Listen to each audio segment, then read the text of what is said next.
C'est souvent difficile, bien sûr. Sans Yasmina, je n'y serais sûrement jamais arrivé. On est à Berlin. C'est un immense terrain de jeu. On peut vraiment faire ce qu'on veut ici.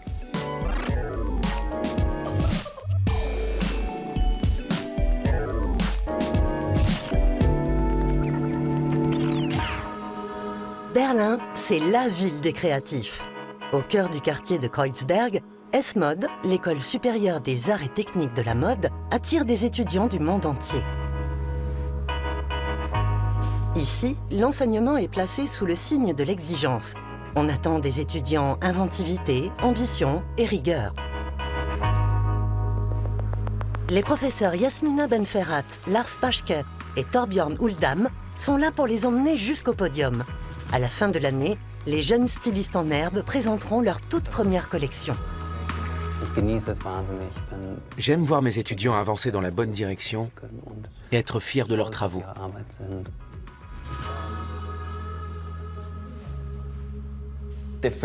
Une première collection demande énormément de travail.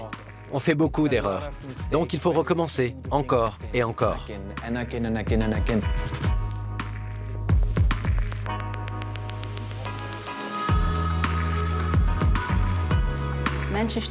Certains ne s'attendaient pas à ce que ce soit si difficile. On s'imagine qu'en école d'art, on fait ce qu'on veut et on vient quand on veut. Mais ici, il y a une discipline de fer.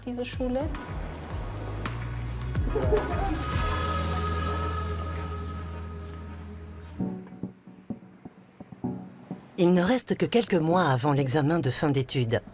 Yann est l'un des 3 étudiants que nous allons accompagner jusqu'à cette étape décisive.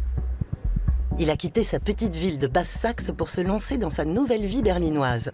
Tape art, illustration, film, mode, Yann est un touche-à-tout. Pour lui, pas question de se soumettre aux diktats de la branchitude. Il fait ce qui lui plaît. Une attitude qui n'est pas toujours appréciée des enseignants.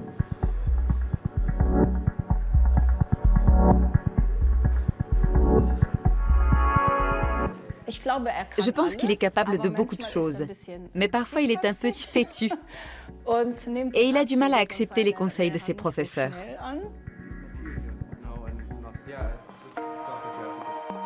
Sojin est originaire de Corée du Sud. Elle s'est installée à Berlin il y a 3 ans avec son compagnon Ki-chun, sans contact, sans travail et sans même parler la langue. Malgré un talent immense, ses difficultés en allemand ont tendance à ralentir sa progression. Mais cette battante est persuadée qu'elle réalisera un jour son rêve, créer sa propre marque. Elle a trouvé son propre langage, sa façon de matérialiser ses idées et de communiquer à travers les vêtements.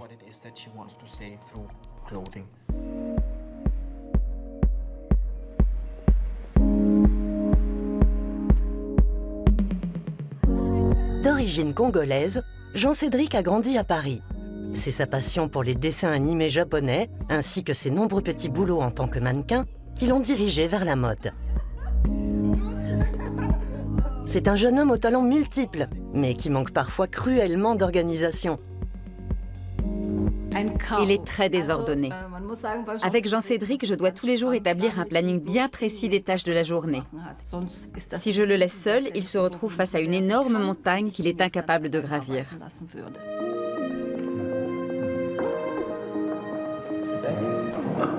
Pour les étudiants, l'heure est venue de présenter leur collection aux enseignants. Pendant 6 mois, ils se sont démenés pour concrétiser leur vision, dénicher les bons tissus et les matières adéquates. Il a parfois fallu improviser, et certains sont allés au bout de leurs limites.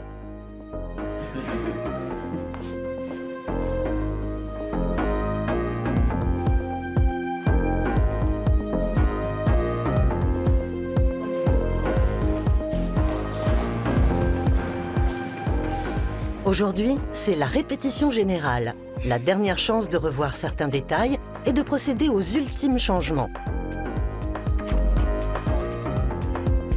Pour sa collection, Jean-Cédric a choisi le thème de l'Afrique.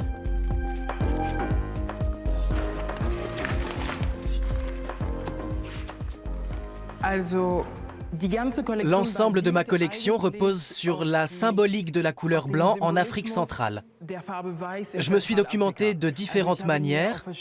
J'ai observé l'art africain, les costumes traditionnels. Je suis même allé voir des gens frappés d'albinisme. J'ai voulu découvrir tout ce qui est associé au blanc chez les Africains.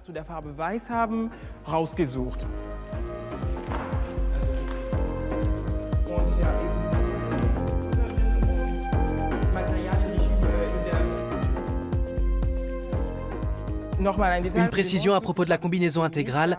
Je ne l'ai pas ici car je ne peux pas la coudre tout seul, c'est vraiment impossible. Je l'ai coupée et j'ai confié l'assemblage du prototype à quelqu'un. Une fois que je l'aurai récupéré, je vous le montrerai pour qu'on puisse le corriger. Et il n'y a pas que la combinaison intégrale qui fasse défaut.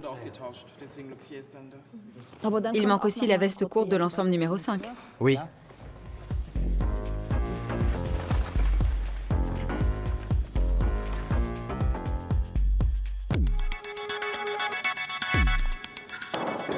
Du côté de Sojin, en revanche, lookbook, séance photo, collection complète et dessin technique, tout est prêt dans les temps.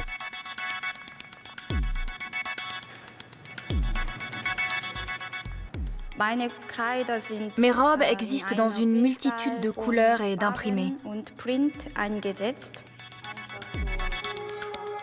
Seule la barrière de la langue pourrait lui poser problème face au jury. Je dois encore réfléchir à ma séance photo. Ça, c'est juste une photo sans mise en scène. Elle est quand même très réussie. Superbe. C'est très bien. Bonjour. Yann a choisi pour thème l'univers du numérique, un sujet vaste dans lequel il est facile de se perdre. J'ai illustré tous les looks. Je leur laisse volontairement un aspect très digital. L'idée, c'est de garder un côté naïf et pixelisé, et de jouer avec ces motifs numériques. Yann est quelqu'un qui s'intéresse de très près aux tendances contemporaines. Il a, comment dire, un excellent filtre pour ça. Les looks numéro 1, 2 et 3 sont terminés. Pour le numéro 4, il faut que je revoie l'imprimé de la chemise en plastique. Le résultat n'est pas très bon. Comment tu en es arrivé à ce look de rêveur des années 90 ? Il est génial, non? Tant mieux si ça fait rêveur des années 90. C'était le but. Oui, je trouve ça très chouette. J'ai fait énormément de recherches.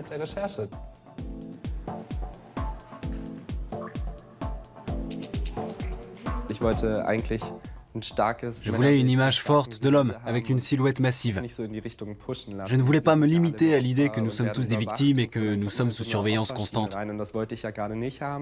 Je voulais imposer mon thème à moi. Internet est un super terrain de jeu et on y fait ce qu'on veut. Il y a une seule chose que je trouve un peu déconcertante, notamment sur la tenue numéro 3, même si je la trouve assez percutante. Elle est très graphique alors que les autres le sont nettement moins. J'aimerais qu'on retrouve cet effet sur les autres tenues. Sinon, il faudrait également que les accessoires soient mieux mis en valeur. Merci. Merci à tous. C'est vraiment cool. Oh mon Dieu. Tu as beaucoup transpiré. Non, ça va. Par contre, les autres, oui. Les profs m'ont dit, change ceci, repense cela. Ça n'aide pas vraiment. Ça me perturbe plus qu'autre chose.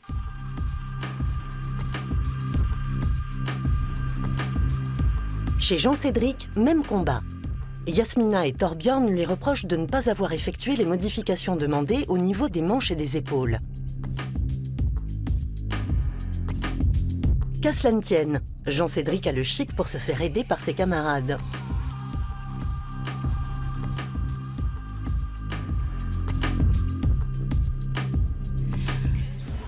Et ça, tu l'as déjà fait? Tu en es où exactement? Cette ligne se décale. Il faudrait couper sur toute la ligne et puis ouvrir sur les côtés. Oui, mais elle m'a dit de ne pas ouvrir là et là. Je me suis encore trompé, mais tant pis, je vais lui redemander. Il attend toujours mon avis avant de s'y mettre. Il faut toujours que je lui dise « tu fais ça comme ça et ça comme ça ». Voilà, fais d'abord comme ça, l'emmanchure derrière, et ensuite tu repasses par-dessus l'épaule. Il faut pas que je pique à cet endroit-là? Non, c'est pas une manche, c'est une emmanchure. Ah d'accord. On peut dire que je suis un peu comme sa maman. Je ne sais pas vraiment pourquoi, mais c'est comme ça. Très bien. Maintenant, tu peux finir la partie avant et la partie arrière. Ça ne la dérange pas de m'expliquer 100 fois la même chose. J'ai plus appris pendant 3 mois à ses côtés qu'au cours de mes 3 années d'études.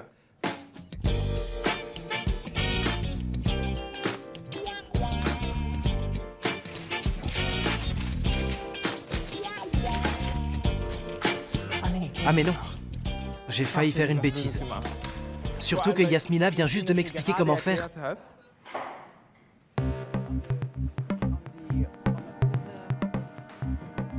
Jean-Cédric présente les retouches au niveau des bras et des épaules de ses prototypes, mais il peine à convaincre.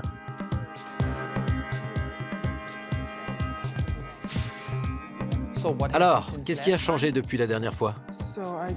J'ai modifié cette partie, j'ai raccourci tout ça,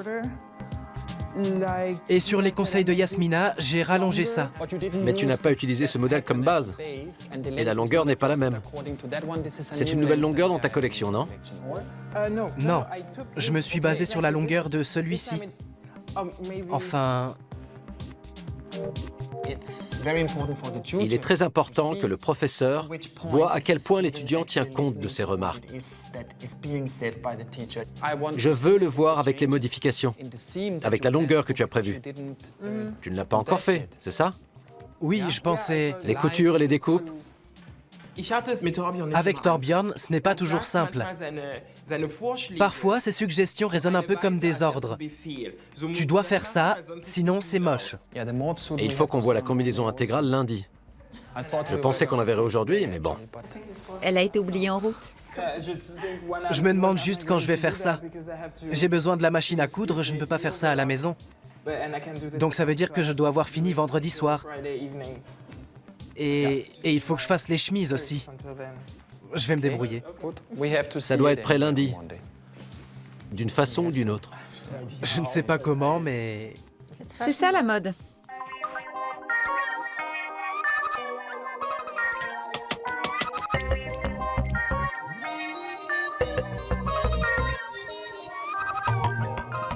Yann travaille chez lui.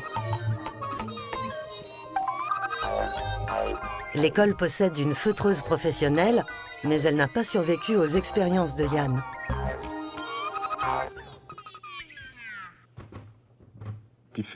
La feutreuse, c'est vraiment un gadget sympa. J'ai testé pas mal de trucs avec. Mais là, elle est cassée, depuis le début de l'année en fait. Quand c'est arrivé, je me suis dit, super, j'ai basé toute ma collection là-dessus et maintenant, la machine est foutue. Qu'est-ce que je vais faire? Ma seule solution a été d'en acheter une d'occasion, pas trop chère. C'est un peu énervant. Parce qu'à l'école, il y avait une super machine. Avec la petite, il y a plein d'effets que je ne peux pas obtenir. Le concept de cette machine, c'est que l'aiguille fait des pointillés à travers le tissu, ce qui le feutre. Les fibres naturelles passent à travers le plastique, ce qui crée une transition fluide entre les deux matières.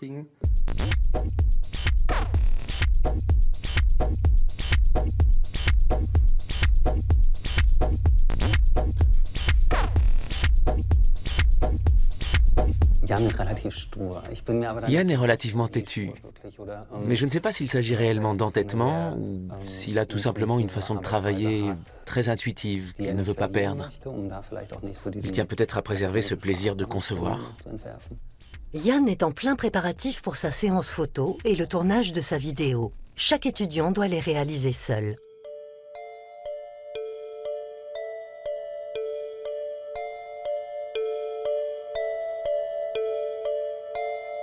De l'avis des enseignants, Sojin sort du lot. Concrétiser autant d'idées et de détails a de quoi vous mettre la pression. Sojin, elle, reste imperturbable. Sa technique de dessin en filigrane sur tissu n'exige pas seulement une main sûre, mais aussi beaucoup de temps. C'est souvent difficile, bien sûr. J'ai tout fait moi-même. Les découpes, les motifs, la couture. Tout est de moi. C'est pour ça que je suis aussi stressée. Un stress qui se remarque à peine chez cette étudiante de 29 ans. Elle combat la pression grâce à une maîtrise et une patience à toute épreuve. Le traitement du tissu exige également un travail de haute précision. De nombreuses étapes sont nécessaires. Sojin utilise différents matériaux qu'elle assemblera ensuite pour obtenir le résultat final.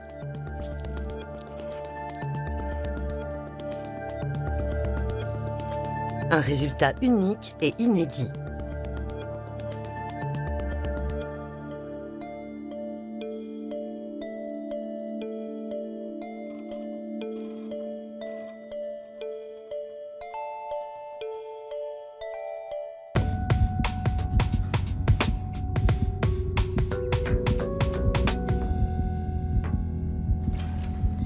Bonjour. Bonjour, je suis Yann. Alexander. Nouveau défi pour les étudiants. La séance de photos pour les lookbooks et la vidéo de présentation de fin d'études. Les conseils de professionnels sont plus que jamais les bienvenus. Julia Freitag est experte en stylisme. Elle conseille de grandes sociétés, des magazines et de nombreuses célébrités. Alexander Gnedinger est photographe et metteur en scène. Il réalise des clips, des campagnes publicitaires et des shootings de mode avec les plus grands mannequins.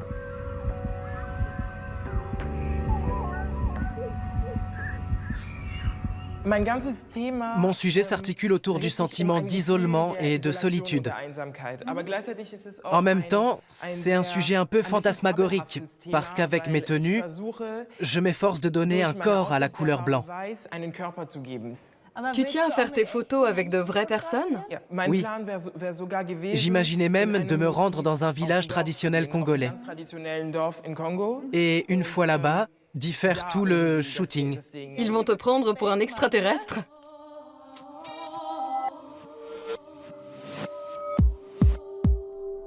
Ce serait cool de choisir des gens qui n'ont jamais fait de mannequinat. Le plus souvent, les garçons ont une très belle façon de se mouvoir. Les professionnels commenceraient à poser, comme ça, parce qu'ils croient qu'il faut sourire à l'objectif. Trouve-toi un gars sympa là-bas. Habille-le et laisse-le faire. C'est une très bonne idée. Jean-Cédric a réalisé son rêve de shooting en Afrique. Et pourtant, à son retour, il est loin d'être satisfait. C'était super dur. Soit les gens ne savaient pas se comporter devant un appareil, soit ils ne voulaient pas enfiler les vêtements. Tu es jeune, tu as une idée, tu leur dis que tu les payes. Mais non, on ne te prend pas au sérieux parce que tu es jeune. J'ai trouvé ça insupportable. Ça m'a vraiment énervé pendant tout le temps que j'ai passé là-bas. On dit que je ne suis pas très ponctuel, mais moi, ce n'est rien à côté d'eux.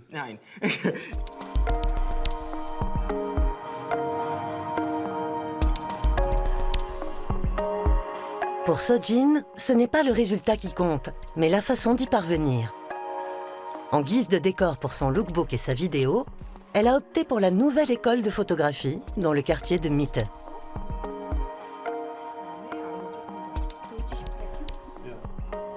Cette ombre est un peu forte, il me semble. Je vais utiliser les deux. Un peu de vent, peut-être? On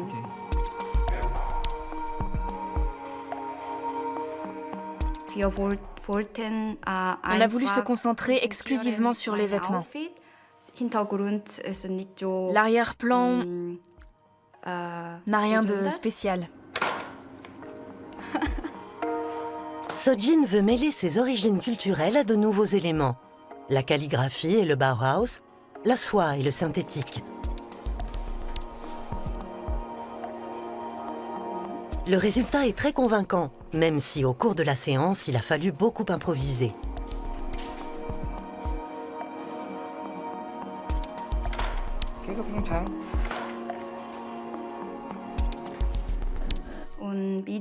Pour la vidéo, mon ami m'a aidé. On a tout simplement utilisé nos smartphones. Ça tourne?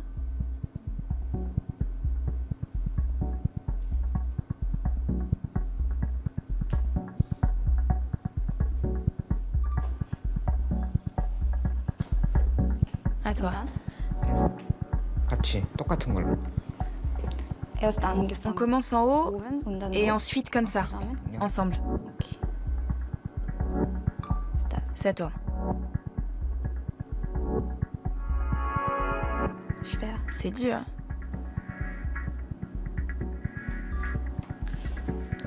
Maintenant, tu fais ce côté. Et moi l'autre.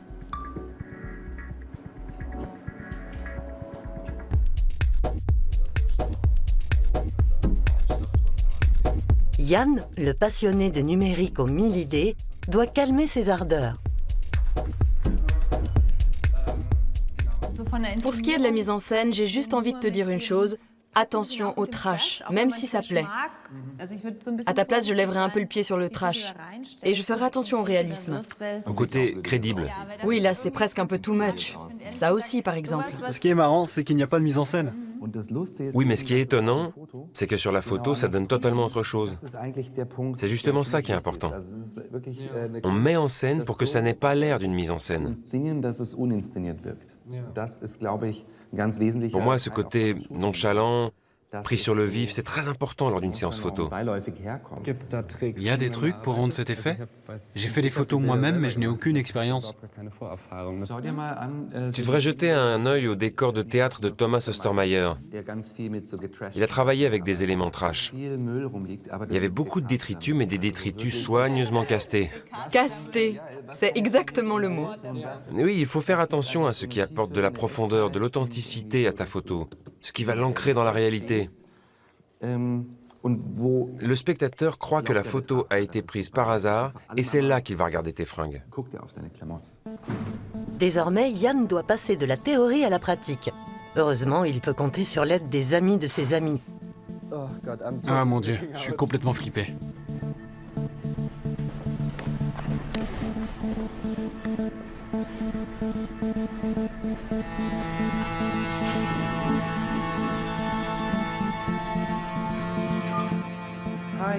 Salut Iva, c'est Yann, je suis un ami de Mila. Tu es bien photographe? Voilà, j'ai un gros souci. Je suis sur mon lieu de shooting, mon mannequin va arriver et ma photographe vient de me faire faux bond.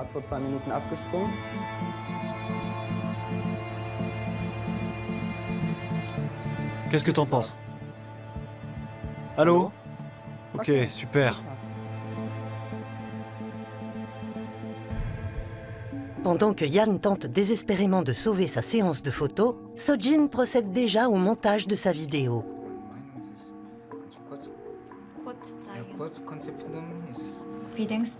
Que penses-tu de la couleur? Plus sombre ou ça va? Je trouve ça bien. Ça fait noir et blanc. Pas la peine que ce soit plus sombre. Et avec l'effet?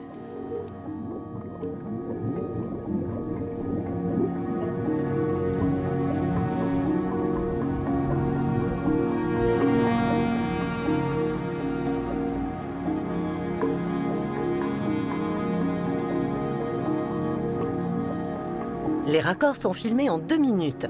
Une fois de plus, Sojin montre son talent pour l'improvisation.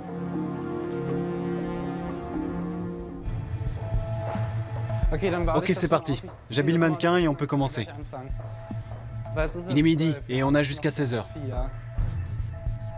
Yann a trouvé une photographe de remplacement, mais elle n'est pas préparée et n'a aucune idée de ce qui l'attend.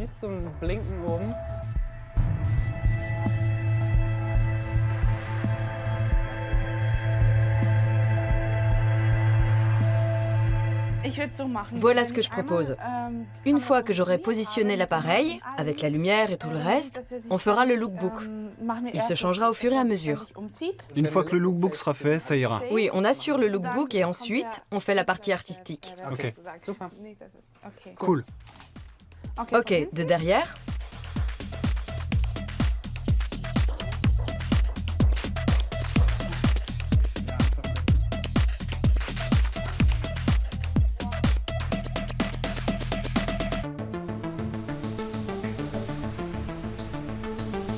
Si la fin de l'année avance à grands pas, Yann, lui, enchaîne les tuiles.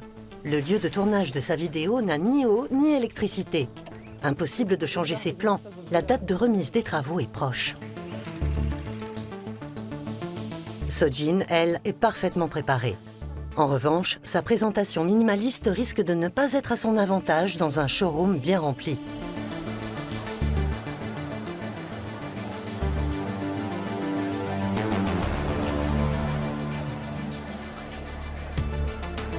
Quant à Jean-Cédric, il est débordé. C'est un mannequin très demandé auprès de ses camarades. Espérons que sa propre collection ne souffrira pas de ce surplus de stress.